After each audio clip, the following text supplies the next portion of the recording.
Hello students, sorry for the inconvenience कि कुछ दिन वीडियो नहीं आई है बिकॉज बच्चों आई वॉज सिक, मैं बीमार था। ठीक है, अब थोड़ी सी इम्प्रूवमेंट है, सो वीडियो के साथ आ चुके हैं।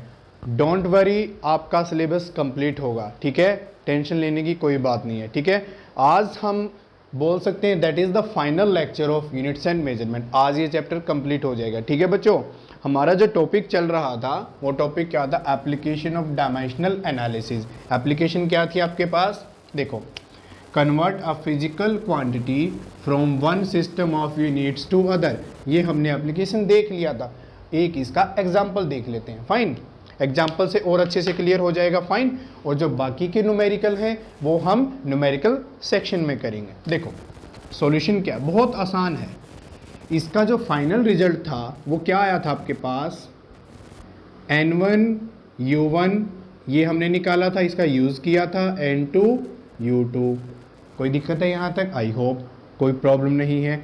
बात है N2 की। जब हमने N2 को फाइंड आउट किया था, what we get N1 M1 by M2 to the power A, L1 by L2 power B and T1 by T2 power C। Result किया था।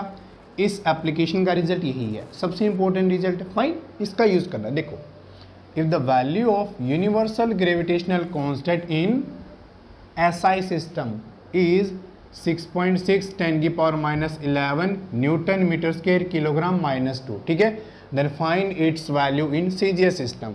ओके बच्चों, इसका यूज़ करना है और हमें इस कांस्टेंट का वैल्यू CGS सिस्टम में बताना है। N2 जो हमें फाइंड आउट करना होता है। ठीक है, सो बोल सकते हैं, अगर इसको हम बोले G ग्रेविटेशनल कांस्टेंट को G CGS सिस्टम में G का वैल्यू फाइंड आउट करना है। N1 क्या होता है? जो गिवन होता है। गिवन कौन से सिस्टम में है? SI सिस्टम में गिवन है, SI। ठीक है, बात करते हैं M1 by M2, L1 by L2, T1 by T2। देखो N1 SI सिस्टम है। SI सिस्टम में मास क्या होता है? kg, CGS में gram power A। L1 length SI system में क्या होता है बच्चों? मीटर, यहाँ centimetre, power B। T1 time यहाँ भी सेकंड में होता है, यहाँ भी सेकंड में होता है, पावर C। कोई दिक्कत है बच्चों यहाँ तक? आई होप कोई प्रॉब्लम नहीं है। देखो इसका वैल्यू गिवन है। M1 by M2 पुट कर लिया, L1 by L2 पुट कर लिया, T1 by T2 कर लिया। What will be left behind? ABC। ये क्या होगा? देखो बच्चों, ग्रेविटेशनल कांस्टेंट का जो डायमेंशन होता है वो होता है क्या है? इसकी यूनिट्स के ऊपर फोकस करना है। देखो यूनिट्स क्या है इसकी? Newton metre square kilogram minus square. Newton की इसकी यूनिट होती है फोर्स। सो यहाँ लिखो फोर्स का dimension ML/T -2। Fine, metre square means L square. कोई दिक्कत है? किलोग्राम मीन्स मास की पावर -2। ठीक है बच्चों, m की पावर 1, यहाँ power -2। Finally what we get? -1। L1 L2, L की पावर 3, T -2 T -2। ठीक है बच्चों, कोई दिक्कत है यहाँ तक? कोई प्रॉब्लम नहीं है। सो जो आपका ABC होता है दैट विल बी, A क्या होता है? M के ऊपर जो पावर गिवन होती है दैट इज A का वैल्यू -1, B का वैल्यू 3 एंड C का वैल्यू -2। देखो बच्चों, कोई दिक्कत है यहाँ तक? आई होप कोई प्रॉब्लम नहीं है। ठीक है, मैं इस क्वेश्चन को रफ कर लेता हूँ। आई थिंक सभी ने देख लिया होगा। ठीक है बच्चों, देखते हैं। हमने वैल्यू फाइंड आउट कर लिया है ABC। यहाँ वैल्यू पुट करो GCGS। SI सिस्टम में वैल्यू कितना है? 6.6 10 की पावर -11। ठीक है, 1 kg 1 ग्राम। देखो 1 kg इज 1 ग्राम कितना होता है 10 की पावर माइनस के 2 kg, ठीक है। ऐसा क्यों? बिकॉज 1 kg किसके इक्वल होता है बताओ बच्चों? 1 kg हाउ मच ग्राम? -2 या -3? दो ऑप्शन है आपके पास, मुझे ये लिखना है या मुझे ये लिखना है। सिंपल सी बात है, 1 kg 1000 ग्राम होता है। अगर हम इस 1000 को वहां लेके जाएं, 1 ग्राम का वैल्यू क्या होगा? फाइन। सो बच्चों कंफ्यूजन नहीं रखना है। कई बार कंफ्यूजन ऐसे हो जाता है कि 1 मीटर 100 सेंटीमीटर होता है। फाइन। सो क्लैरिटी रखनी है माइंड में, ओके। जहां मिस्टेक हो सकती है वहां मैं ऑटोमेटिकली कर देता हूं ताकि आप अवेयर हो जाए। 10 की पावर -3 kg, कोई दिक्कत है बच्चों? यहां था a कितना है -1, मल्टीप्लाई 1 मीटर 1 सेंटीमीटर। यहां भी से वही ध्यान रखना है, 1 मीटर 1 सेंटीमीटर। देखो 1 metre is equal to 100 centimetre. अगर हम 1 सेंटीमीटर की बात करें क्या होगा? 10 की पावर -2 मीटर। कितनी जीरो है? 2। सो बच्चों हर लेवल पे आपको ध्यान रखना है, 2 मीटर। पावर थी b कितना है? 3। कोई प्रॉब्लम है बच्चों? 1 सेकेंड से 1 second cancel. Fine. Here we get 1 की पावर क्या है? -2। 1 की पावर कुछ भी हो हमेशा क्या रहता है? 1। कोई दिक्कत है बच्चों यहां तक?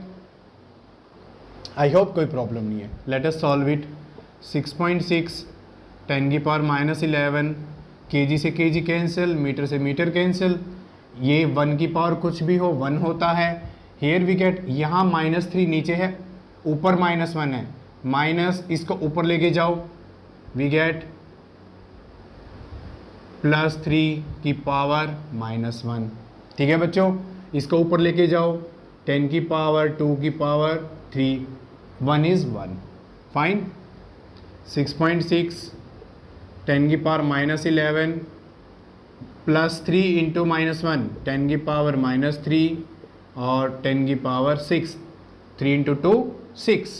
फाइनली व्हाट वी गेट, देखो बेस सेम है, पावर ऐड हो जाएंगी, -11 -3 -14।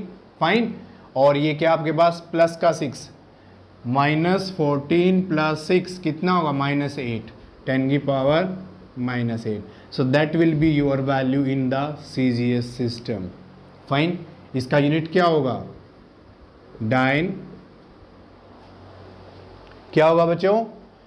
अगर हम बात करें जी का यूनिट क्या होता है? Newton metre square kilogram minus square.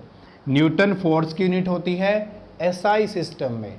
CGS में क्या होती है? डाइन। मीटर होती है, यहाँ कितना होता है?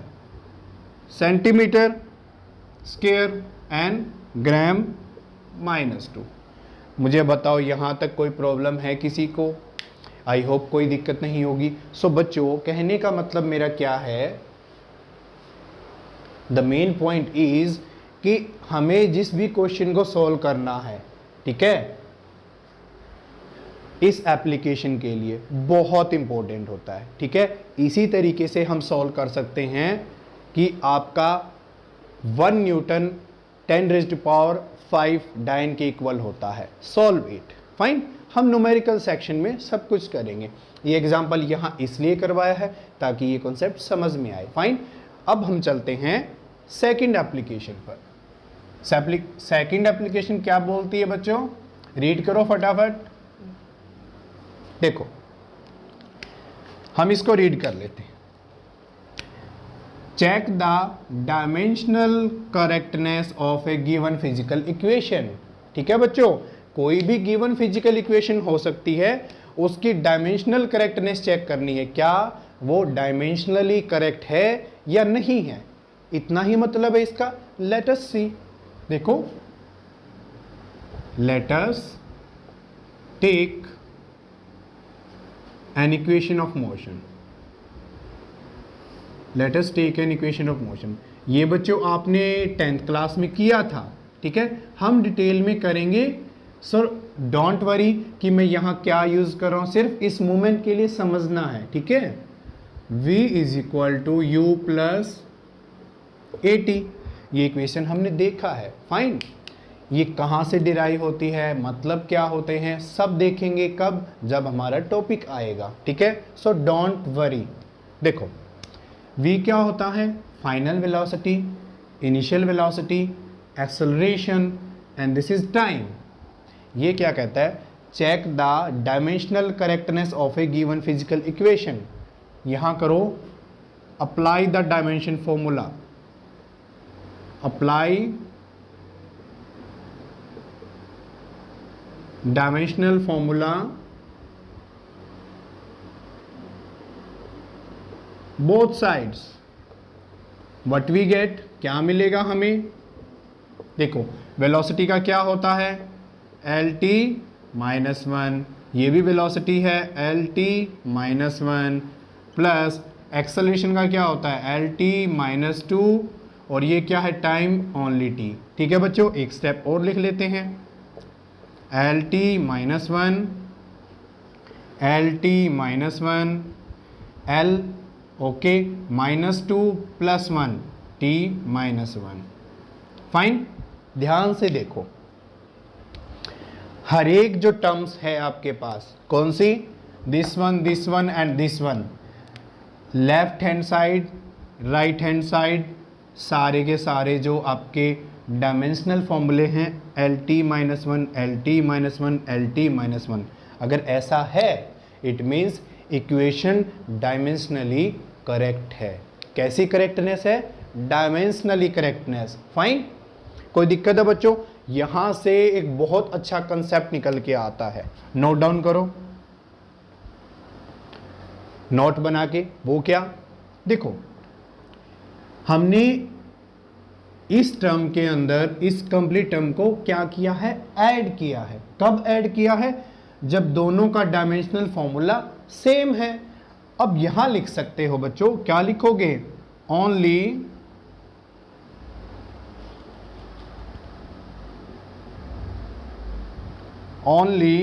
The quantity with same dimensions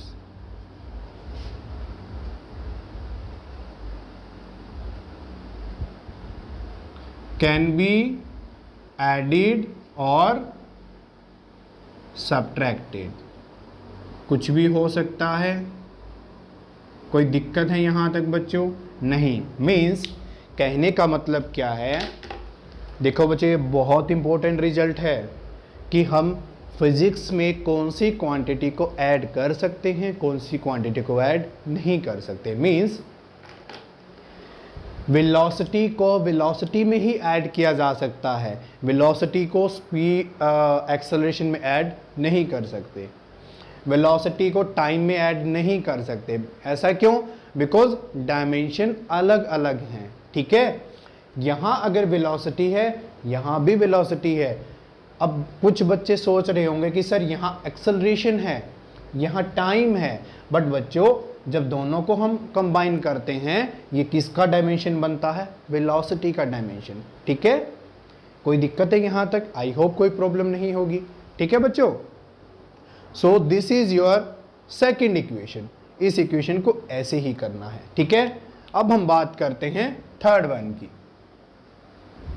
कोई प्रॉब्लम नहीं होना चाहिए स्टूडेंट्स, ठीक है, it is very very easy. वही क्वांटिटी ऐड और सब्ट्रैक्ट हो सकती हैं जिनका डायमेंशन सेम हो।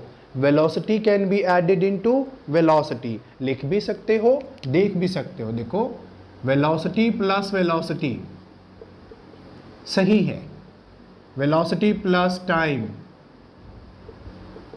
Is wrong, speed plus distance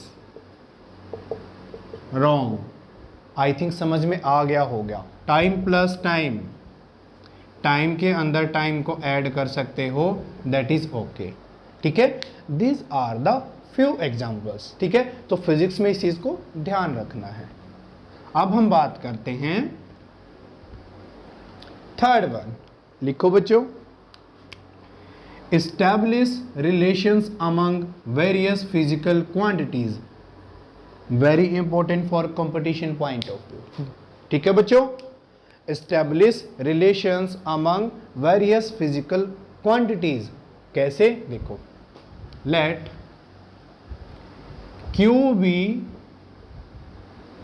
any physical quantity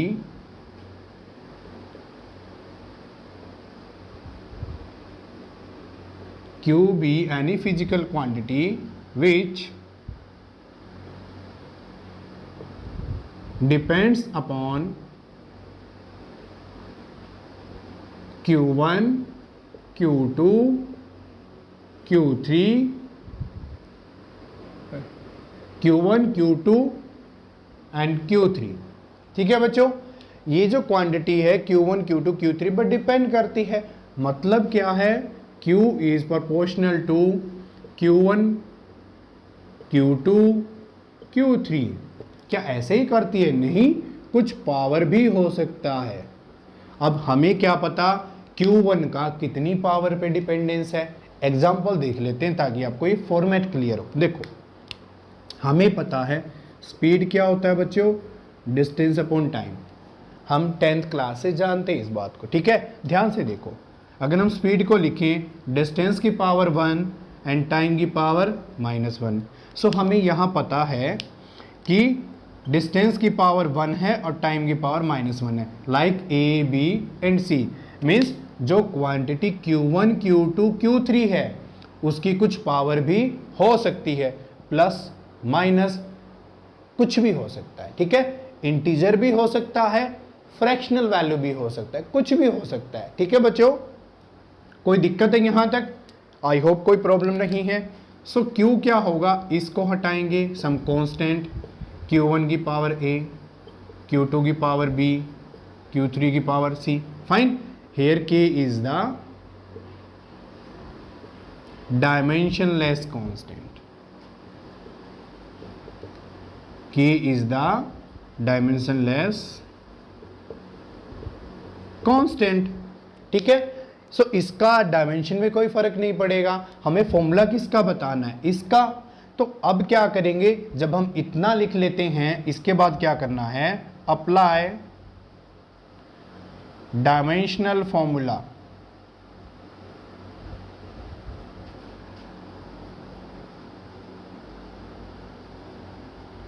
on both sides. ठीक है, दोनों साइड हम क्या लिखेंगे, डायमेंशन लिखेंगे। ठीक है बच्चों, कोई दिक्कत है यहां तक?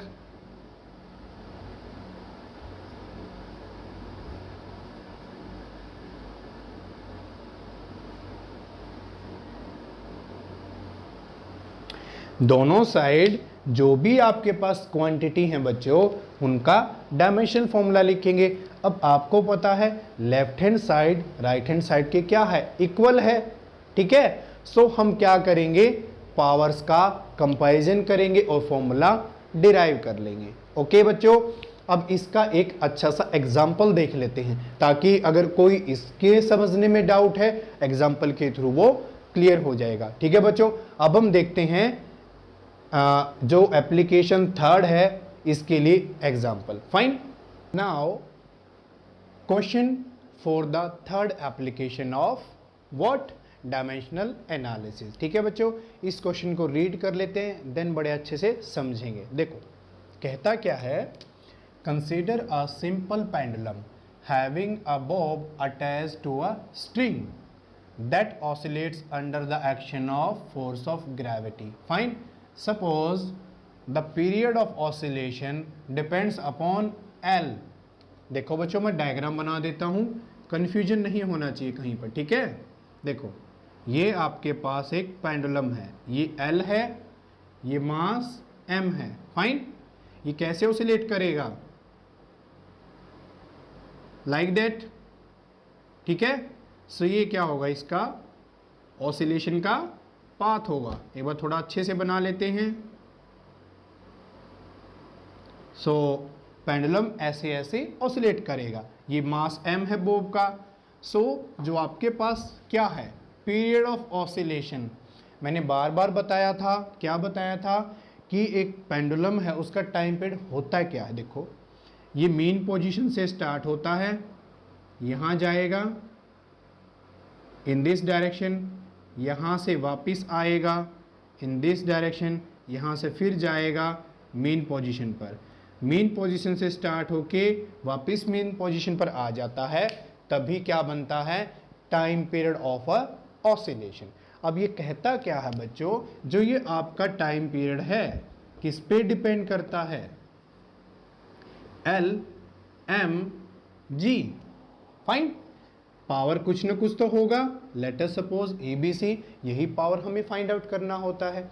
सो बच्चों यहाँ से एक चीज़ समझो, क्या समझना है, अगर फॉर एग्जाम्पल आपको कोई फॉर्मूला डिराइव करना है, सो आप यूजिंग डायमेंशंस डिराइव कर सकते हो, ठीक है। यूजिंग डायमेंशन आपको नहीं पता है कि पावर कितनी आएगी, स्क्वायर रूट आएगा, स्क्वायर होगा, क्या होगा, सो यूजिंग डायमेंशन फास्टली कर सकते हो, एक्सप्रेशन डिराइव कर सकते हो, fine.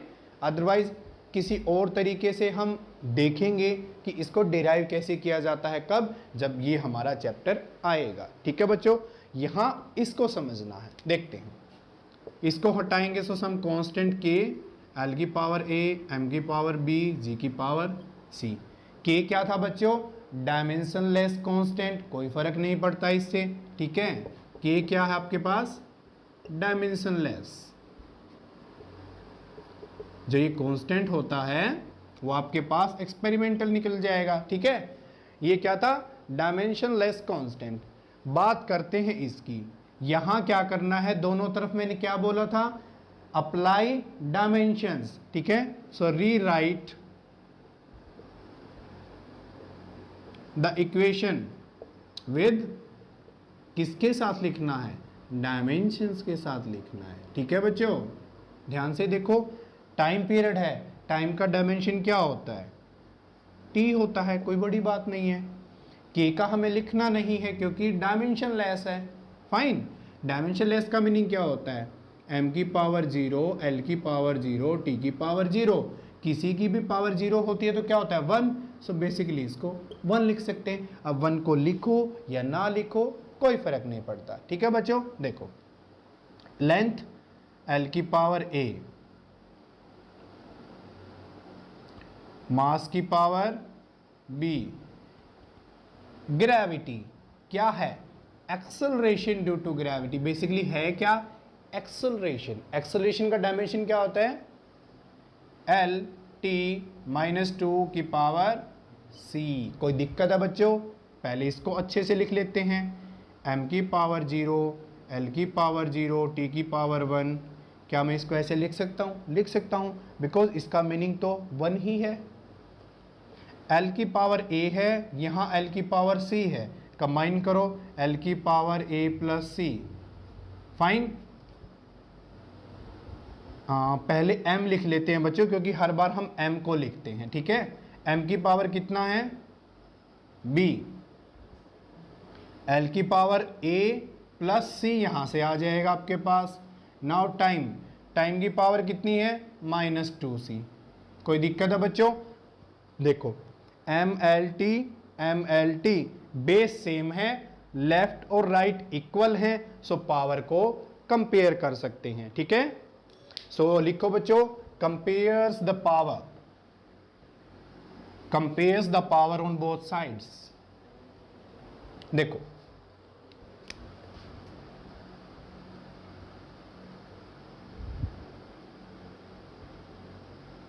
Comparing the power, comparing the powers both side, क्या मिलेगा हमें, कंपेयर कर लेते हैं। देखो m की पावर यहाँ b है, यहाँ 0 है, सो बेसिकली b का वैल्यू कितना है, 0 है।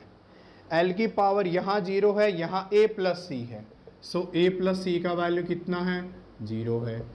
और -2c का वैल्यू कितना है, 1 है।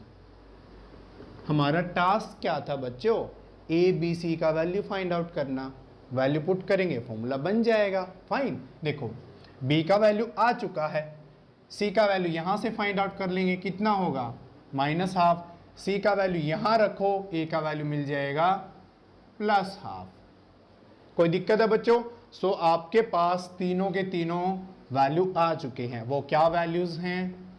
ए है आपका +½ बी है 0 और सी का वैल्यू है -½ यहाँ पुट करो बच्चों। देखो टाइम पीरियड क्या बनेगा, देखो जो कांस्टेंट के था एक्सपेरिमेंटली इसका वैल्यू कितना होता है 2π। बात करते एल, एल की पावर कितनी है ए कितना है 1/2, एम की पावर कितनी है बी कितना है 0 और जी की पावर -1/2। किसी की भी पावर 0 हो तो क्या होता है 1। सो लिखें या ना लिखें कोई फर्क नहीं पड़ता, -½ है नीचे लेके जाओ, ये भी हाफ ये भी हाफ, दोनों के ऊपर स्क्वायर रूट। देखो ये फाइनल आपका आंसर आ चुका है। That is the exact derivation for the time period of a simple pendulum. देखो बच्चों कितना अच्छा डायमेंशंस का कंसेप्ट है कि हमारे पास हमने पेंडुलम को सीखा भी नहीं है बट डायमेंशंस का यूज करके फॉर्मूला डिराइव कर लिया। Fine, so that is the beauty of dimensions. Fine, कोई दिक्कत है बच्चों यहां तक? आई होप आपको कोई प्रॉब्लम नहीं होगी। ठीक है बच्चों, अब हम कुछ पॉइंट लिख रहे हैं, वो पॉइंट कौन से हैं बच्चों वो आपको पता लगेगा थोड़ी देर में। देखो ये लास्ट पॉइंट्स हैं, बाकी आपका चैप्टर कंप्लीट हो चुका है। वो पॉइंट क्या है आपके पास, हेडिंग बनाओ, क्या है, limitations of the dimensional analysis. ठीक है बच्चों, पॉइंट क्या है, limitations of the dimensional analysis. वो हैं क्या, देखो limitations of dimensional analysis one by one read करते हैं। This is the last part of units and measurement. Okay, let us see. First, no information about dimensionless constants in formula like 1, 2 πe। कोई भी आपके पास dimensionless constant है उसके बारे में ये मेथड कोई भी इंफॉर्मेशन नहीं देता। ठीक है, क्योंकि कांस्टेंट कैसा भी हो ये उसको स्किप कर देता है, छोड़ देता है। ठीक है बच्चों। Now second, this method can not decide whether a quantity is vector और स्केलर। ठीक है बच्चों, इस मेथड से ये भी पता नहीं लगता कि कोई भी जो क्वांटिटी है आपके पास वो वेक्टर है या स्केलर है, चाहे वेक्टर हो चाहे स्केलर हो। फॉर एग्जाम्पल बात कर लेते हैं स्पीड, बात कर लेते हैं स्पीड की, वो क्या होती है v, और बात कर लेते हैं वेलोसिटी की, वो क्या होती है वेक्टर। ये स्केलर ये वेक्टर, बट दोनों का डायमेंशन फॉर्मूला क्या है, सेम है। तो क्या हमें सिर्फ डायमेंशन से पता है कि वो स्पीड कह रहा है या वेलोसिटी? ठीक है, सो ये वेक्टर स्केलर के बारे में नहीं बताता। Third one is this is not suitable to derive relations involving trigonometric, exponential and logarithmic functions. जहां ये फंक्शन है वहां भी ये मेथड सुटेबल नहीं होता।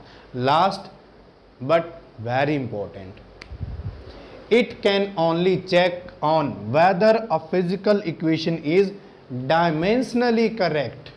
बच्चों ध्यान देना है, dimensionally correct but not the correctness of relation।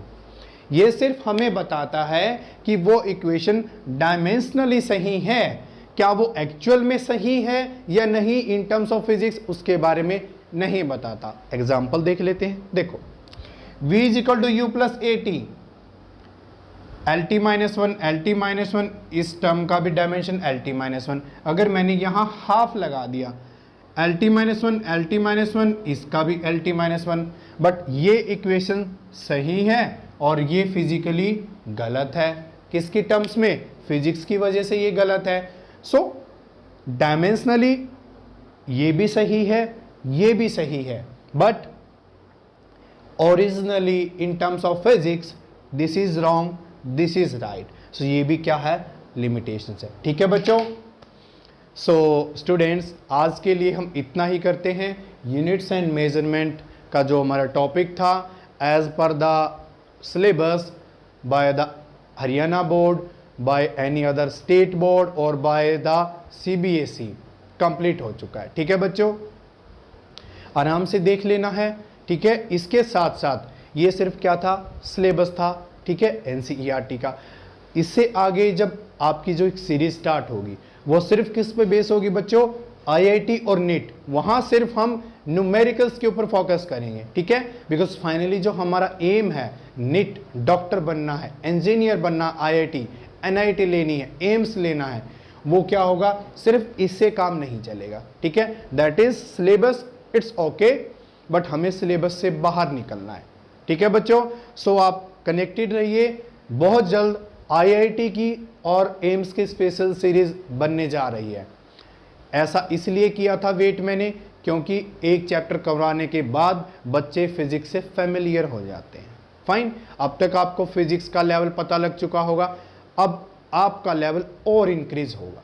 Fine, सो किसी पर बेस रहने की जरूरत नहीं है कि हमें कोटा जाना है, कि हमें दिल्ली जाना है। ठीक है, सब कुछ आपके पास है। टाइम टू टाइम कौन सी बुक करनी है, एक एक क्वेश्चन में सोल्व करवा रहा हूं, हर एक न्यूमेरिकल करवाऊंगा। ठीक है, मोर देन डिजायर्ड करवाया जाएगा। फाइन, प्रीवियस ईयर क्वेश्चंस भी करवाए जाएंगे, किसी चीज की टेंशन लेने की जरूरत नहीं है। फाइन, सिर्फ आपका क्या काम है, टाइम को इन्वेस्ट करना है। ठीक है, save your money for the future. So मिलते हैं नेक्स्ट लेक्चर में। Thank you very much.